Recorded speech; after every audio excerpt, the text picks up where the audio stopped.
Combat खेलों में एक सुनहरा नियम होता है, बड़ा हमेशा जीतता है जब तक कि वो हार न जाए।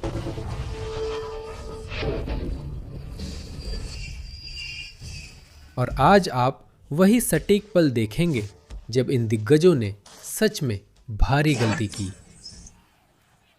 इस दिग्गज का नाम अकेबोनो है, एक पूर्व योकोजुना सुमो पहलवान जिनका वजन 227 किलोग्राम है, जिन्होंने वर्षों तक डोजो में राज करने के बाद ये तय किया कि अब वे अपनी विशाल उपस्थिति से किकबॉक्सिंग की दुनिया को सम्मानित करेंगे।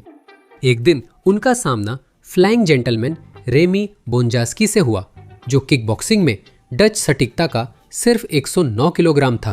अकेबोनो ने तुरंत सुमो रणनीति अपनाई, धक्का मुक्की और झटके देने लगे, जैसे भूल गए हो कि ये डोजो नहीं बल्कि असली घूंसे चल रहे हैं।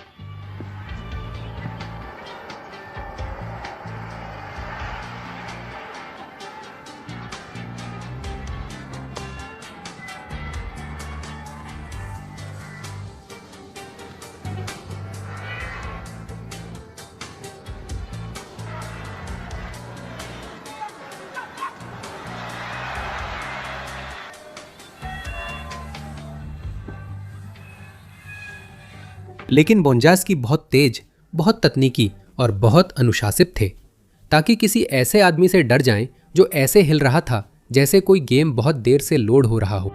इसलिए पतला डोजो फाइटर ने तय किया कि वह गगनचुंबी इमारत को नींव से गिरा देगा।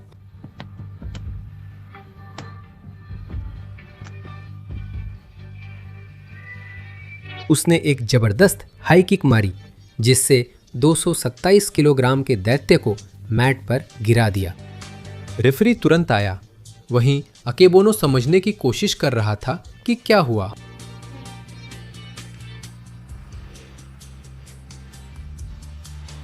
रेमी बोंजास्की ने सिर्फ अपनी रफ्तार, सटीकता और टाइमिंग से आधे टन की एक दिग्गज को ध्वस्त कर दिया था।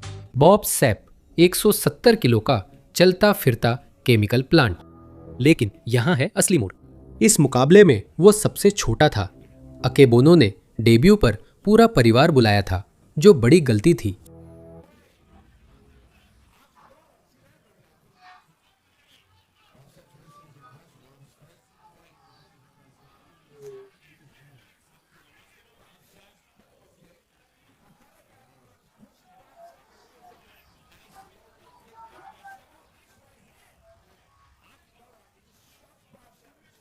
सैप ने तुरंत समझ लिया कि उसके प्रतिद्वंदी के पास घूंसे रोकने का कोई तरीका नहीं है, और उसने ऐसे घूंसे बरसाने शुरू कर दिए जैसे उसका कोई पुराना हिसाब बाकी हो।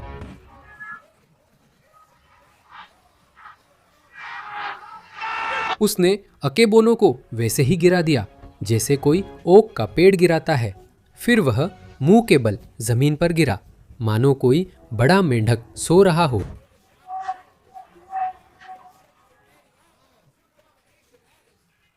लेकिन अकेबोनो को इस बारे में साफ तौर पर एक तीसरी राय की जरूरत थी। इस बर्गर के दैत्य का नाम बटरबीन है, 192 किलो की तबाही, जिसने एक ही हाथ से दर्जनों आदमियों को चित कर दिया था। नए साल की रात उसके सामने 75 किलो के जापानी गेनकी सूडो को पेश किया गया। डेमोलिशन बॉल के साथ मुक्के बदलने के बजाय सूडो ने तुरंत गार्ड ले लिया और बटरबीन को अपने ही दुनिया में खींच लिया। जमीन।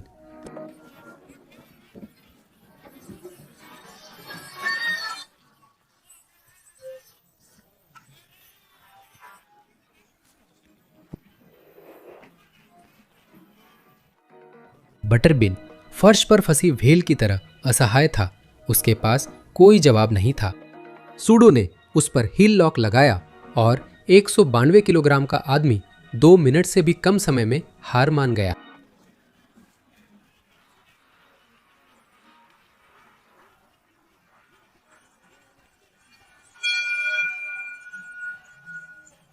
सूडो ने रिंग में नाचकर जश्न मनाया। बटरबिन वही बैठा रह गया और सोचता रहा कि अभी अभी क्या हुआ। लेकिन बटरबिन का बुरा सपना अभी खत्म नहीं हुआ था, क्योंकि एक और छोटा आदमी धैर्यपूर्वक उसकी टांगे तोड़ने का इंतजार कर रहा था। होंग मैन चोई, कोरियाई दैत्य, जिसकी लंबाई 2.18 मीटर है और वजन 158 किलो से भी ज्यादा है। एक आदमी जो सालों से अपनी मौत की डायरी में अपने विरोधियों के नाम लिखता आ रहा था और हर एक को घूरता रहता था, एक जबरदस्त ऊंचाई से।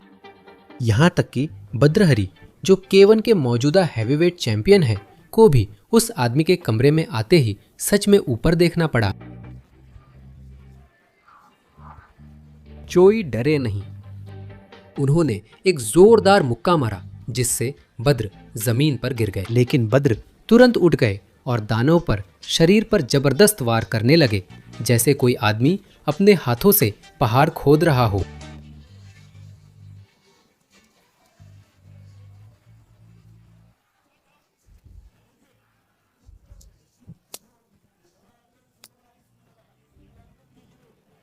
तीसरे राउंड के अंत में चोई मुश्किल से खड़े रह पा रहे थे। उनके कॉर्नर ने यह देखकर कि उनका आदमी एक जीवित शरीर रचना विज्ञान का पाठ बनता जा रहा है, कुछ ऐसा किया जो पहले कभी नहीं हुआ था। उन्होंने तौलिया फेंक दिया। भद्रहरि ने अभी अभी साबित कर दिया था कि सबसे बड़े दैत्यों के भी अंग होते हैं और उनके अंगों पर भी पूरी ताकत से हमला किया जा सकता है, उन्हें नष्ट किया जा सकता है और नुकसान पहुंचाया जा सकता है।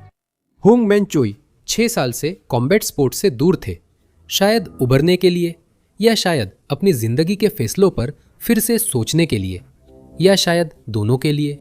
वो वापस लौटे। उनकी लंबाई अब भी 2.18 मीटर थी और उनके अंदर अब भी वही अजेयता का आभास था जो उन्हें ऐसी शक्ल सूरत से मिलता था मानो कोई इमारत मुक्केबाजी के दस्ताने पहनना सीख गई हो। उनके प्रतिद्वंदी कार्लोस टोयोटा उनसे 30 सेंटीमीटर छोटे थे। टोयोटा सावधानी से उसके चारों ओर घूमे, फिर उन्होंने तय किया कि इतनी सावधानी बेकार है। वह आगे की ओर झपटे और पूरी रफ्तार से झोंक दिया, जिससे कोरियाई दैत्य सीधे पेट्रोल पंप की ओर चला गया।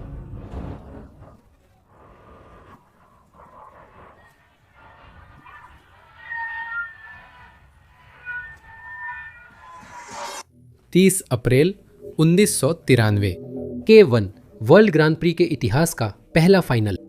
एर्नेस्टो जस्ट, जिसने 4 वर्ल्ड चैंपियनशिप जीती, अभी लेजेंड नहीं बने थे और ब्रांको सिकाटिक इतिहास रचने वाले थे।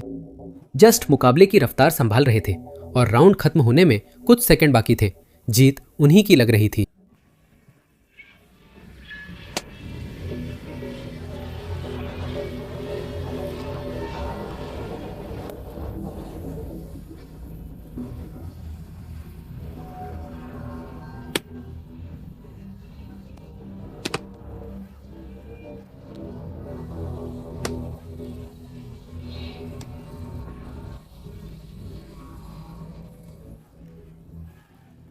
तभी सिकाटिक ने आगे बढ़कर एक लेफ्ट हुक और एक जबरदस्त राइट ओवरहैंड मारा जो पूरी ताकत से लगा। जस्ट गिरने से पहले ही बेहोश हो गए। लेबेनर पहले ही हंट को हरा चुके थे और कई बार गिराया था। जब हंट ने K1 ग्रांड प्री फाइनल में फिर से लेबेनर को चुना तो पूरे स्टेडियम ने सोचा हंट पागल है। पहली घंटी पर लेबेनर आत्मविश्वासी दिखे।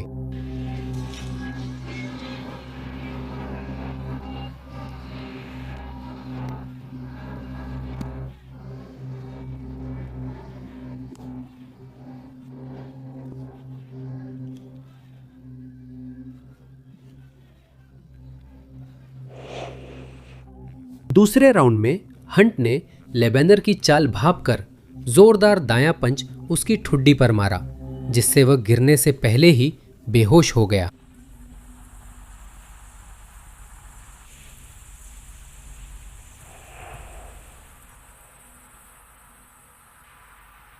हंट ने उस रात पूरा टूर्नामेंट जीत लिया। कहानी यही खत्म हो जानी चाहिए थी, लेकिन लेबेनर 14 साल बाद वापस आया। 5 अक्टूबर 2024। 51 साल के लेबेनर 14 साल बाद पहली बार रिंग में लौटे। उनके प्रतिद्वंदी के जेई लगातार 5 हार के बाद आ रहे थे।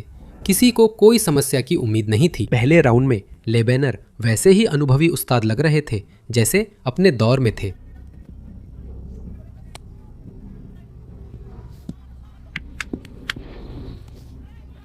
फिर के जेई आगे बढ़े उन्होंने दिग्गज को रस्सियों के पास घेर लिया और एकदम सही टाइमिंग के साथ सिर पर किक मारी। K1 के मुखिया बेहोश होकर गिर पड़े।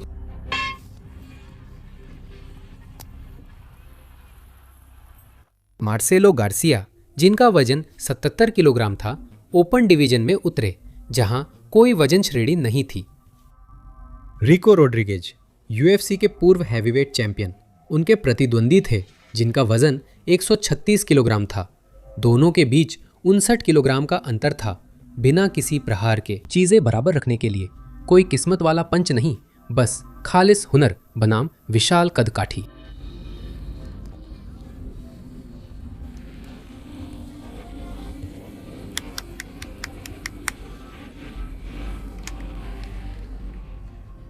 रोड्रिगेज ने अपना आकार इस्तेमाल करके गार्सिया को दबाने और नियंत्रित करने की कोशिश की, लेकिन मार्सेलो पानी की तरह बहते हुए एक पोजीशन से दूसरी पोजीशन में जाते रहे और कभी भी हैवीवेट को किसी भी तरह का नियंत्रण स्थापित करने नहीं दिया।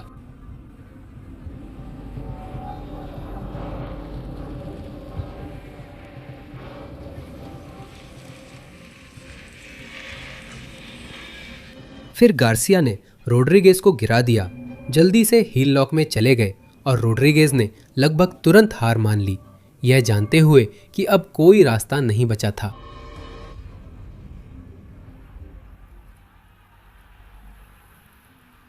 इगोर बोबचानचिन, यूक्रेन का 100 किलोग्राम का चलता फिरता विध्वंस। एक सिद्धांत, आगे बढ़ना और सब नष्ट करना। उसका प्रतिद्वंदी फ्रेड फ्लॉयड, जो 160 किलोग्राम वजनी था, मुकाबले से पहले उसे डराने की कोशिश करता रहा, लेकिन इगोर पर इसका असर नहीं हुआ।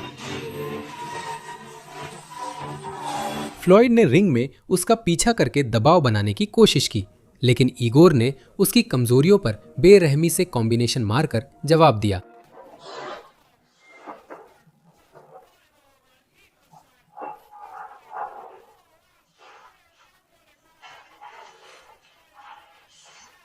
फ्लॉयड तब तक घूमता रहा जब तक वह खुद थक नहीं गया। फिर इगोर ने वो कॉम्बिनेशन मारा जिसने एक ही झटके में उस दैत्य की सारी रोशनी बुझा दी।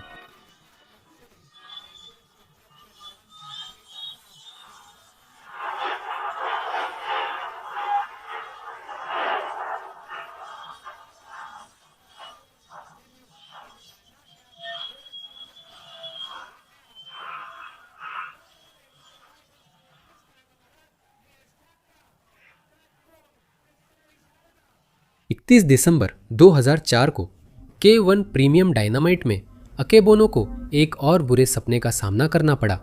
रॉयस ग्रेसी, ब्राजीलियन जुजित्सु की वह दिग्गज जिसने MMA में बदलाव किया। रॉयस का वजन 180 पाउंड था, अकेबोनो का 500, 320 पाउंड का फर्क था। घंटी बजते ही रॉयस ने दूरी कम कर ली, लेकिन इस बार दानव खेलने नहीं आया था।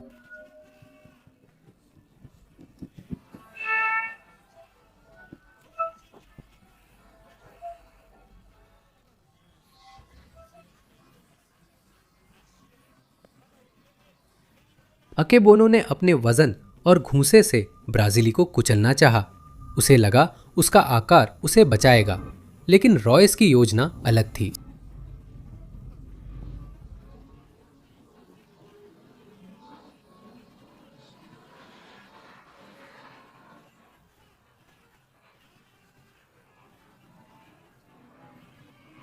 ग्रेसी की जादूगरी 3 गुना बड़े आदमियों पर भी काम करती थी। रॉयस ग्रेसी पहले ही साबित कर चुके थे कि दानव भी गिर सकते हैं, और कुजिसा मिनोवा एक वजह से जापानी MMA के दिग्गज बन गए। वो दानवों को हराने में माहिर थे। मिनोवा सिर्फ 1.75 मीटर लंबे और 185 पाउंड वजनी थे। वे ऐसे आम आदमी लगते थे जो आपको सुपरमार्केट में दिख जाए, लेकिन रिंग के अंदर वो दानवों के कातिल थे। 26 मई 2009 को मिनोवा ने बॉब सैप का सामना किया, वही सैप जिसने अभी अकेबोनो को तबाह किया। वजन का फर्क बेहुदा था। सैप मिनोवा से 190 पाउंड भारी था। लग रहा था वह 2 मिनोवा को बेंच प्रेस कर सकता है, लेकिन मिनोवा को फर्क नहीं पड़ता था। उसने सैप की कमजोरियां जानी थी। घंटी बजते ही उसने टेकडाउन के लिए हमला किया और उसे जमीन पर गिरा दिया। सैप हताश होकर अपनी ताकत का इस्तेमाल करके बचने की कोशिश कर रहा था, लेकिन मिनोवा पहले ही 2 कदम आगे था।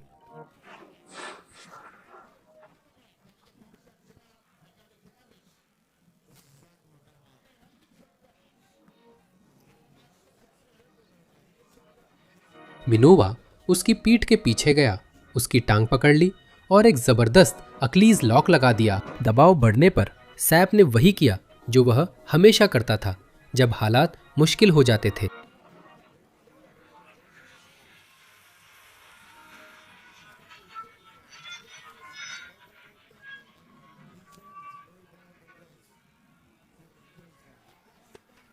उसने हार मान ली।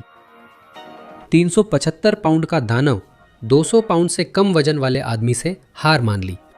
कुछ साल पहले सिर्फ 180 पाउंड का पहलवान उससे भी बड़े दानव से भिड़ा था और वह लड़ाई इतनी आसान नहीं होने वाली थी। वागनर, जिसे सुलूसिन्हो भी कहते हैं, ब्राजील का 390 पाउंड का दानव था।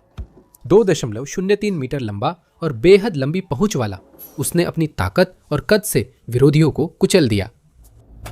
31 दिसंबर 2005 को प्राइड शॉकवेव में सुलूसिन्हो ने फ्योडर एमेलियानेंको का सामना किया, जो 220 पाउंड के सांबो विशेषज्ञ थे। उसके पास खड़ा फ्योडर आम आदमी जैसा था। फर्क 125 पाउंड का था और दाव दैत्य के पक्ष में थे। लेकिन जब घंटी बजी, फ्योडर पीछे नहीं हटा। उसने दूरी कम की और एक ही पंच में दैत्य को गिरा दिया। जब जुलूसिन्हो ने उठने की कोशिश की, एक और पंच ने उसे फिर से सीधा जमीन पर गिरा दिया।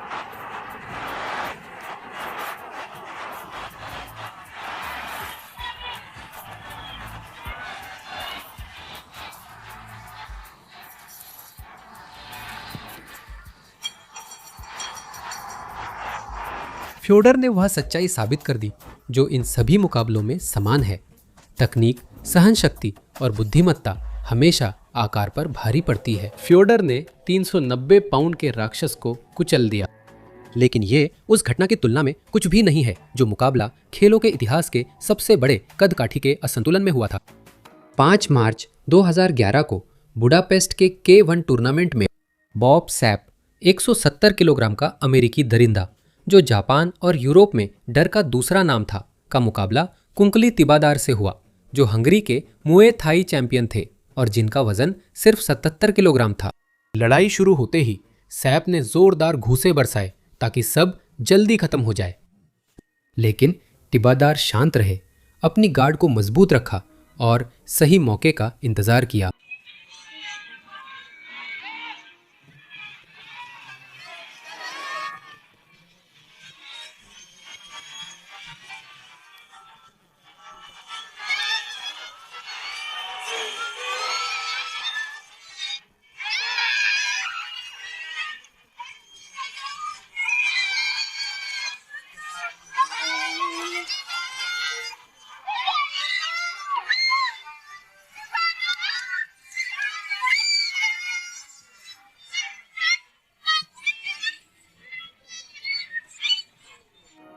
और फिर वही हुआ जो नामुमकिन लगता था। सैप ने एक पंच में ज्यादा ताकत लगा दी और तिबादार ने एक साफ सुथरे मुक्के से पलटवार किया, जिससे वह दैत्य जमीन पर गिर गया।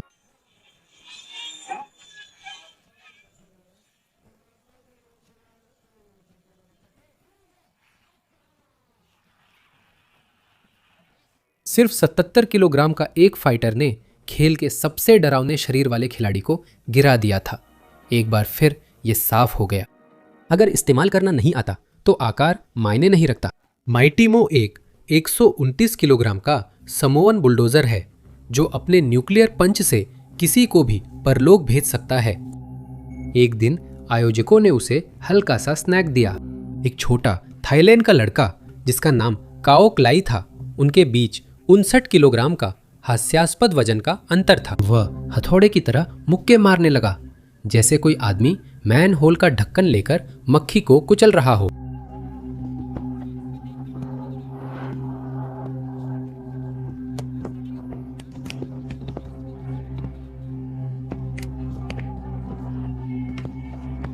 लेकिन काओक्लाई ने अपनी आखिरी चाल बचाकर रखी थी। वो हवा में उछला और मुंह की जबड़े पर सीधा उड़ती हुई घुटना मार दी।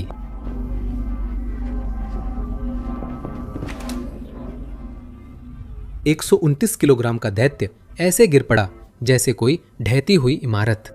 एक आदमी जिसका वजन उससे आधा था ने उसे एक ऐसे दांव से नॉकआउट कर दिया जो सीधे किसी मार्शल आर्ट्स फिल्म से निकला हुआ लगता था।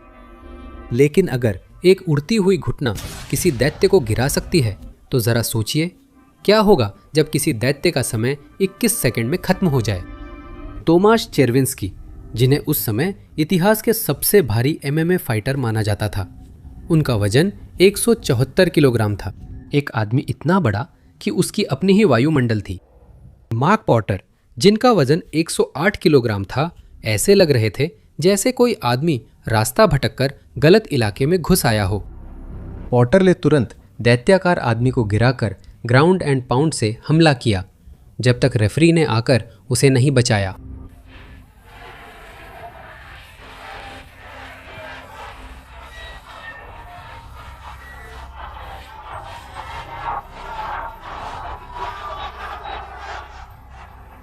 अगर 174 किलो का व्यक्ति 21 सेकंड में गिर सकता है तो सोचिए क्या होता है जब एक यूट्यूब ब्लॉगर उस आदमी के साथ रिंग में उतरता है जो संगमरमर से तराशा हुआ लगता है। जॉश ब्रेकनर, अजय, अपोलो जैसे शरीर के साथ पूरी तरह से यकीन था कि उसकी मांसपेशियां मोटे ब्लॉगर सॉल्ट पापी को कुचल देंगी। एक ऐसा आदमी जिसका ट्रेनिंग प्लान वीडियो गेम्स और डबल चीज बर्गर था। घंटी बजते ही पापी ने पूरी तरह नियंत्रण कर लिया और ब्रेकनर से ऐसे खेला जैसे वह असहाय बच्चा हो।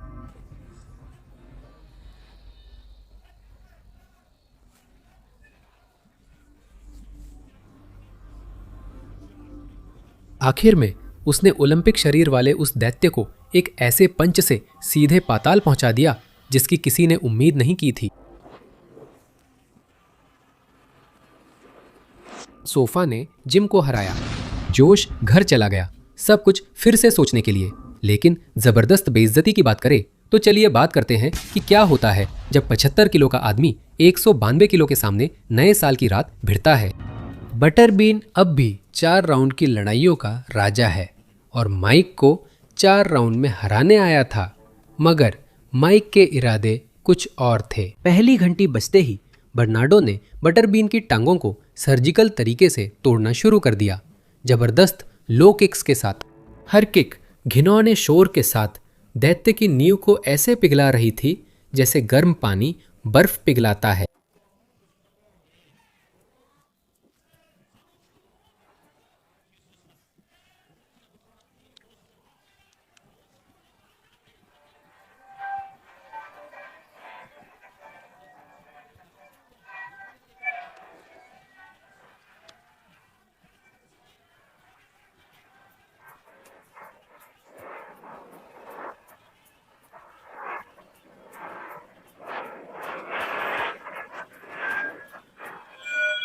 दूसरे राउंड में जब बटरबीन की टांगें पूरी तरह से टूट चुकी थी और उसकी मूवमेंट बिल्कुल खत्म हो गई थी, बर्नार्डो ने सिर पर एक परफेक्ट किक मारी जो सीधे दैत्य के सिर पर लगी और उसे बेहोश कर दिया।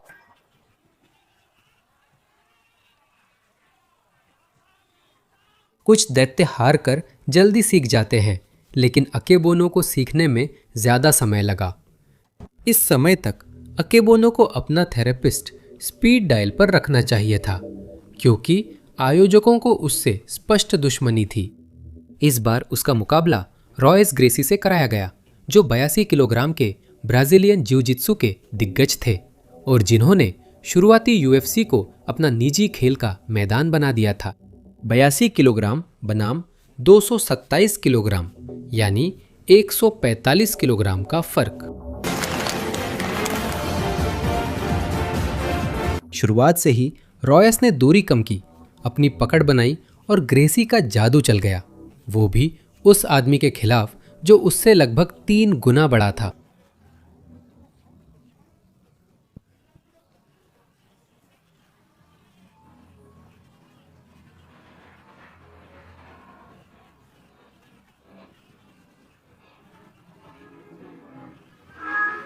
अब जब साबित हो गया कि अकेबोनो सबके लिए समस्या था, तो अब वीडियो के दूसरे बार बार दिखने वाले विलन बॉब सैप से मिलते हैं। अपने करियर के उस दौर में बॉब सैप ने 4 बार के K1 चैंपियन अर्नेस्टो हूस्ट को 2 बार नॉकआउट किया था। उसे लगभग अजेय माना जाता था, लेकिन रे सेफो इससे सहमत नहीं थे। सैप ने बुलडोजर की तरह आगे बढ़ते हुए जबरदस्त पंच मारे। सेफो ने पहले राउंड में टिके रहकर धैर्यपूर्वक अपने पंच चुने।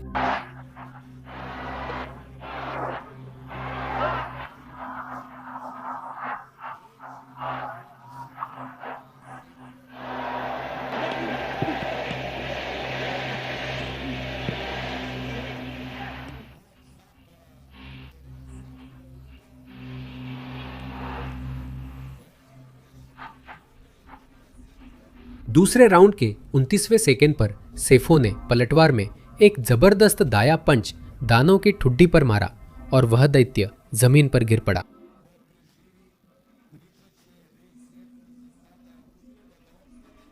यह साबित करते हुए कि 158 किलोग्राम की डरावनी ताकत भी तब बेकार है जब असली तकनीक वाला कोई इंसान तय कर ले कि अब बहुत हो गया। निकोलाई बालुएव, पूरब का दैत्य, 2 मीटर की ऊंचाई, 143 किलो वजन, WBA हैवी वेट चैंपियन। उसके पास डेविड हेज अपने 95 किलो वजन के साथ ऐसे लग रहे थे जैसे क्रूजर वेट गलती से गलत कैटेगरी में आ गया हो। लेकिन हेज यहां डरने के लिए नहीं आया था।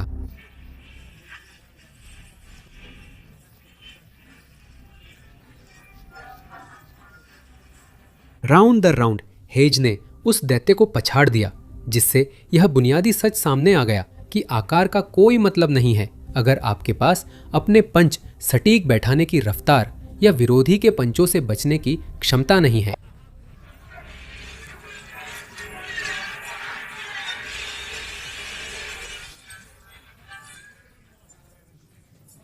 निर्णायक राउंड्स तक 143 किलोग्राम का वह दैत्य पूरी तरह थक चुका था। हर पंच धीरे धीरे धीमा हो रहा था। उसकी गार्ड टूट गई थी और हेज ने उसे 12 राउंड तक मिलीमीटर की सटीकता के साथ तोड़ डाला।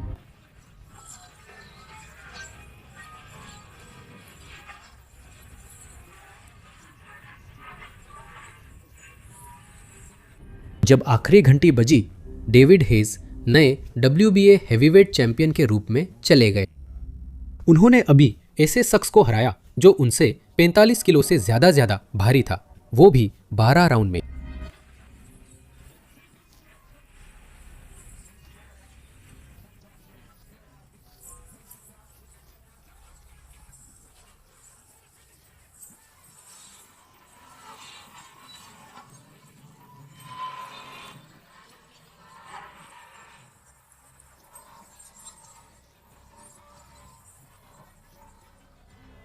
लेकिन हमने इस वीडियो का सबसे पहचाना जाने वाला नाम आखिर के लिए छोड़ दिया है, क्योंकि ब्रह्मांड ने सबसे संतोषजनक पल को आखिर के लिए बचा कर रखा था। बॉब सैप अब भी विशाल कॉम्बैट स्पोर्ट्स का सबसे गंदा चूहा कहलाने का खिताब उसी के पास है। अब भी वही प्रतिद्वंदी चुनता है जिन्हें आसान समझता है। इस बार सैप का शिकार 47 वर्षीय हंगेरियन कुंकली तिबादार था, जिसका वजन 77 किलो था। सैप उससे 93 किलोग्राम भारी था और पूरी तरह से आराम से था। सैप आगे बढ़ा, जोरदार मुक्के मारते हुए, जिनका मकसद सब कुछ तुरंत खत्म करना था।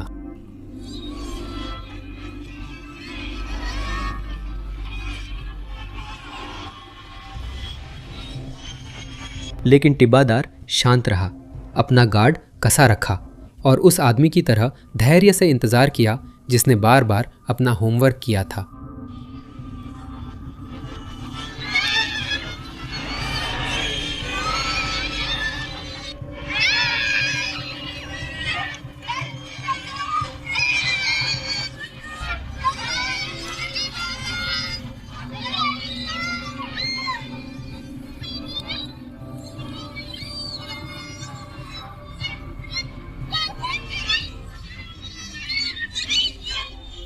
तब जब सैप ने एक और बेकाबू पंच के साथ हद पार कर दी, टिबादार ने एक सटीक मुक्के से पलटवार किया, जिसने 170 किलो के उस राक्षस को कैनवस पर पटक दिया।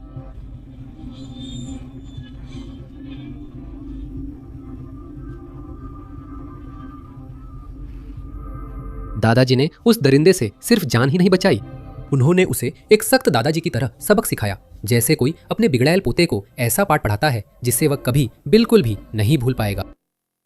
बॉब सैप की गाथा आधिकारिक तौर पर अपने अंत तक पहुंच चुकी थी, लेकिन उस आदमी का क्या जिसने एक ही रात में 2 दैत्यों को नष्ट करने का फैसला किया।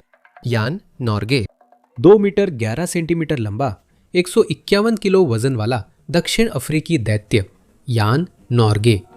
दक्षिण अफ्रीकी दैत्य 2.11 मीटर 151 किलोग्राम। सोकुज्जू लाइट हेवीवेट था, उसका वजन 93 किलोग्राम था, जो 28 सेंटीमीटर और 58 किलोग्राम कम था। वो दृश्य बिल्कुल कॉमिक स्केच जैसा था। सोकुज्जू ने निडर होकर हमला किया, दैत्य को गिराया और उस पर तबाह कर देने वाले घूंसे बरसाए, जब तक कि रेफरी को नॉर्गे को बचाने के लिए बीच में नहीं आना पड़ा।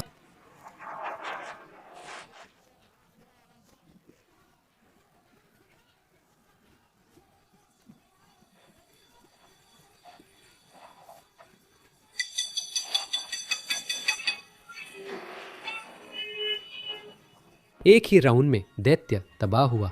लेकिन यहाँ असली बात है, अभी ये खत्म नहीं हुआ था। उसी रात वही हॉल और वही सोकुज्जू, लेकिन सेमीफाइनल में उसका सामना खुद ला बेस्टिया से होना था। बॉब सैप 159 किलो की मांसपेशियां। सोकुज्जू ने 20 मिनट पहले ही 151 किलो के दैत्य को चकनाचूर कर दिया था और वह बिल्कुल भी अपनी रफ्तार कम करने वाला नहीं था। पहली घंटी बजते ही हत्यारा अफ्रीकी ने उसी निडर ऊर्जा के साथ हमला किया। सैप को टिकने नहीं दिया, लगातार उसके चारों ओर घूमता रहा और घूंसे मारता रहा।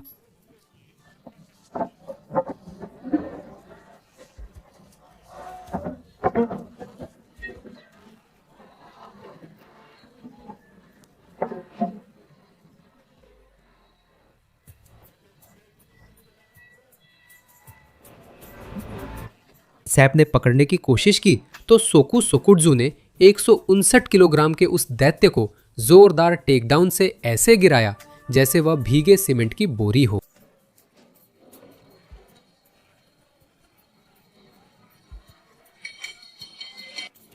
सोकुज्जू आधिकारिक रूप से कॉम्बैट स्पोर्ट्स के इतिहास में सबसे खतरनाक दिखने वाले आम इंसान बन गए थे। एडीसीसी 2005 में, जो दुनिया का सबसे प्रतिष्ठित ग्रैपलिंग टूर्नामेंट है, वहां शुद्ध कौशल का सबसे अविश्वसनीय प्रदर्शनों में से एक हुआ। मार्सेलो गार्सिया, जिनका वजन सिर्फ 170 पाउंड था, ने बिना वजन डिवीजन वाली ओपन कैटेगरी में मुकाबला किया। वहां उन्होंने यूएफसी के पूर्व हैवीवेट चैंपियन रिको रोड्रिगेज का सामना किया। 300 पाउंड वजन के साथ यह 130 पाउंड का अंतर था, बिना किसी घूसे के, सिर्फ तकनीक बनाम ताकत। रोड्रिगेज ने अपने आकार से दबाने और नियंत्रण करने की कोशिश की, लेकिन मार्सेलो पानी की तरह बह रहे थे, पोजीशन बदलते हुए, हर कंट्रोल की कोशिश को नाकाम करते हुए।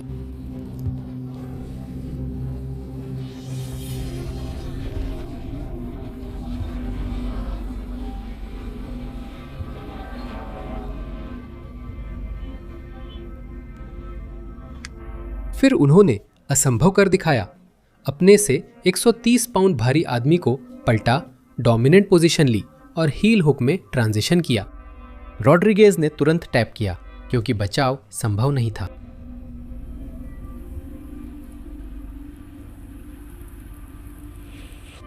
एक 170 पाउंड के आदमी ने 300 पाउंड के पूर्व चैंपियन को खालिज ग्रैपलिंग में सबमिट कर दिया।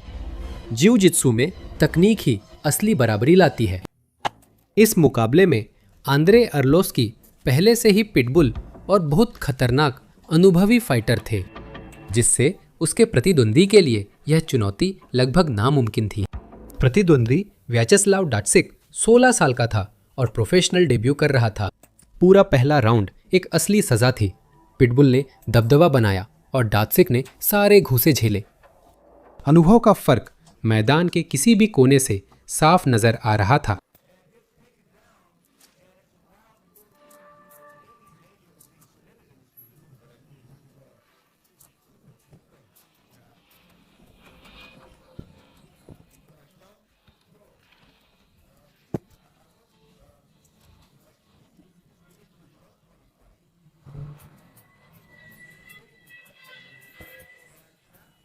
लेकिन कुछ ही पलों बाद उस किशोर डेब्यूटांट ने अचानक अर्लोस्की को एक ऐसे पंच से सुला दिया जिसकी उम्मीद वहां मौजूद किसी ने भी नहीं की थी।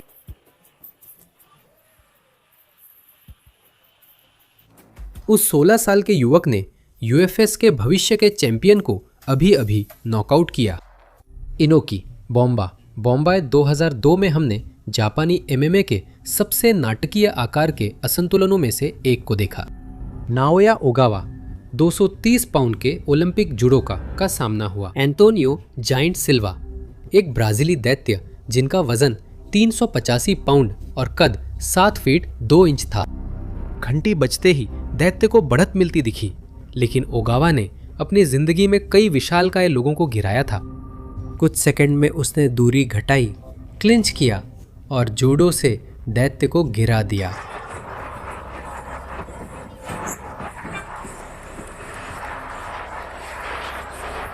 एक बार वहां पहुंचने के बाद आकार का कोई मतलब नहीं रह गया। ओगावा ने नियंत्रण रखा और वार करते हुए रेफरी के रोकने तक पूरी तरह हावी रहा।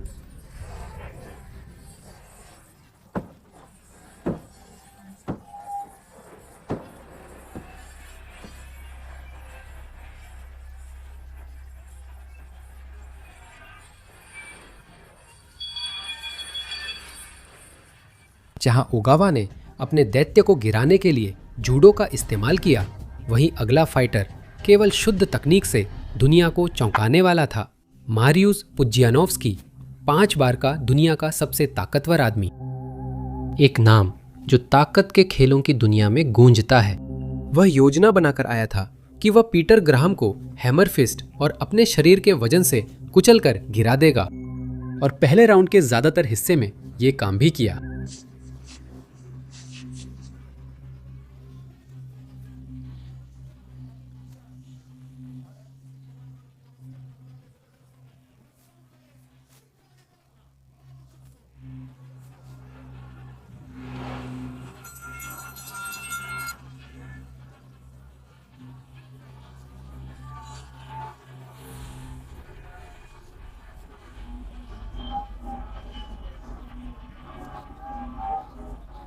दूसरे राउंड में पुज्जियानोव्स्की ने टेकडाउन की असफल कोशिश की और बिना बचाव के पीठ के बल लेट गया।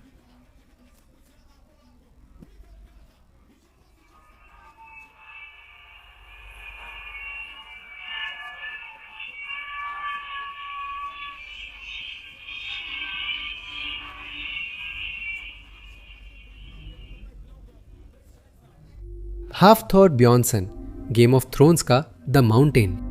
वह अपने शरीर को लेकर इतना आश्वस्त था कि उसने यूएफसी फाइटर और जिउ जित्सु ब्लैक बेल्ट गुन्नार नेल्सन को चुनौती दी। उसे नहीं पता था कि वो अपनी ही मौत के फरमान पर दस्तखत कर रहा था।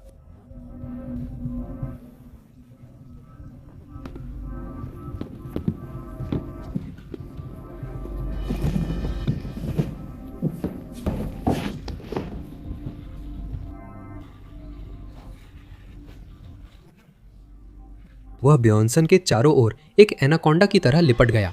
उसे भागने का कोई मौका नहीं दिया जब तक कि द माउंटेन के पास हार मानने के अलावा कोई और रास्ता नहीं बचा।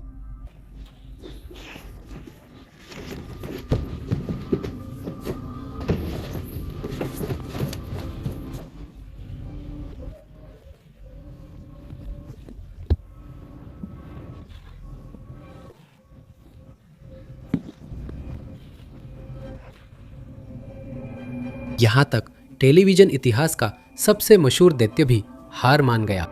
असली लड़ाई में मांसपेशियां मायने नहीं रखती, वे सिर्फ कैमरे पर सबमिशन बेहतर दिखाती हैं।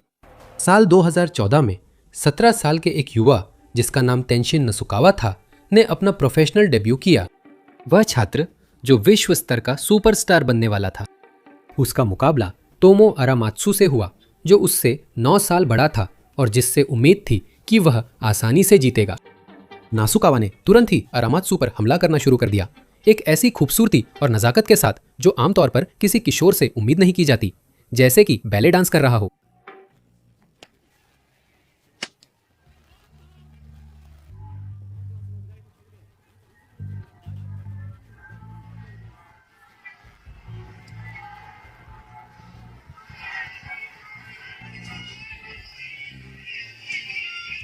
क्योंकि वह समय बर्बाद करने वालों में से नहीं था, इस युवा प्रतिभा ने कोई देर नहीं की और जल्दी ही अपनी सबसे खतरनाक हाई किक मारी, जिससे अरामात्सु नॉकआउट हो गया।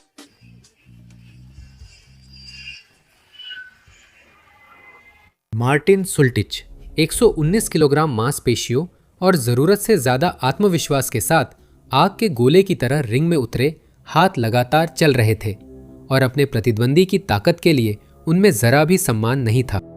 उनके प्रतिद्वंदी किरिल सिडेलनिकोव 19 साल के 104 किलोग्राम के और फ्योडर एमेलियानेंको की रेड डेविल फाइट टीम से थे। सुल्टिच पूरे मैच में हाथ नीचे रखकर बढ़े ऐसे मुक्के मारे मानो वे मानते हों कि सिर्फ आकार से ही विरोधी को हराया जा सकता है।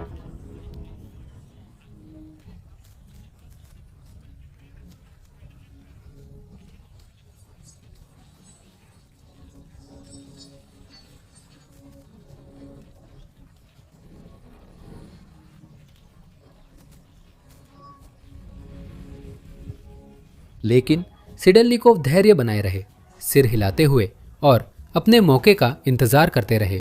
फिर दाहिने हाथ का हुक सीधे उसकी ठुड्डी पर लगा और सुल्टिच पूरी तरह से भ्रमित होकर फर्श पर गिर पड़े। मिखाइल कोक्लिएव, रूसी स्ट्रॉन्गमैन, एक ऐसी शक्ति जिसने रिकॉर्ड तोड़े हैं, एक ऐसा आदमी जिसने लोहे को मोड़ा है, असंभव वजन उठाए हैं और ताकत के खेलों में पूरी दुनिया का सम्मान हासिल किया है। उसने अलेक्जेंडर एमेलियानेंको को चुनौती दी, जो फ्योडर के छोटे भाई है, एक पेशेवर फाइटिंग मशीन जो लोगों को चोट पहुंचाने के लिए बहुत पहले से ट्रेनिंग कर रहे थे, जब कोक्लियाव के दिमाग में यह ख्याल भी नहीं आया था। लेकिन जैसे ही प्रोफेशनल ने अपनी पूरी ताकत से लड़ना शुरू किया, वो सावधानी से बनाए गए मांसपेशियों का ढेर बहुत जल्दी कुछ और ही बन गया।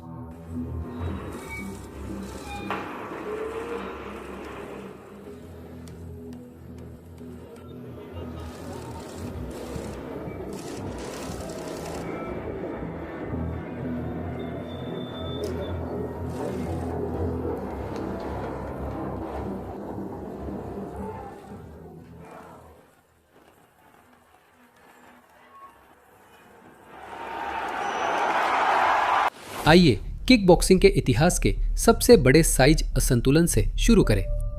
K1 वर्ल्ड ग्रां प्री 2004 के फाइनल में थाई दिग्गज काओकलाई कैनोरसिंग सिर्फ 154 पाउंड वजन के साथ रिंग में उतरे।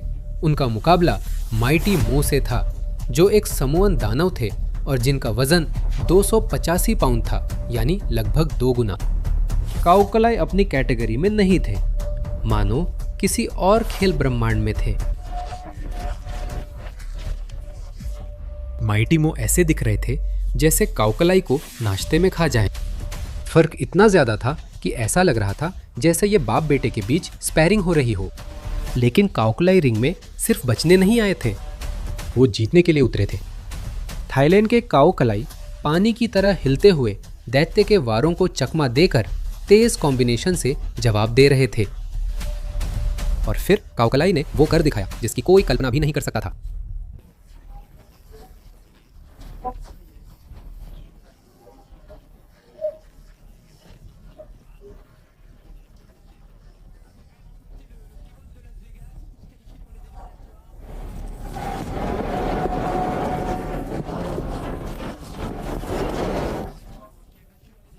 वो कूदे, हवा में अपने पूरे शरीर को घुमाया और एकदम सही फ्लाइंग सीधे माइटी मो की जबड़े पर मारी। 285 पाउंड का यह दानव ऐसे जमीन पर गिरा जैसे कोई इमारत ढह रही हो।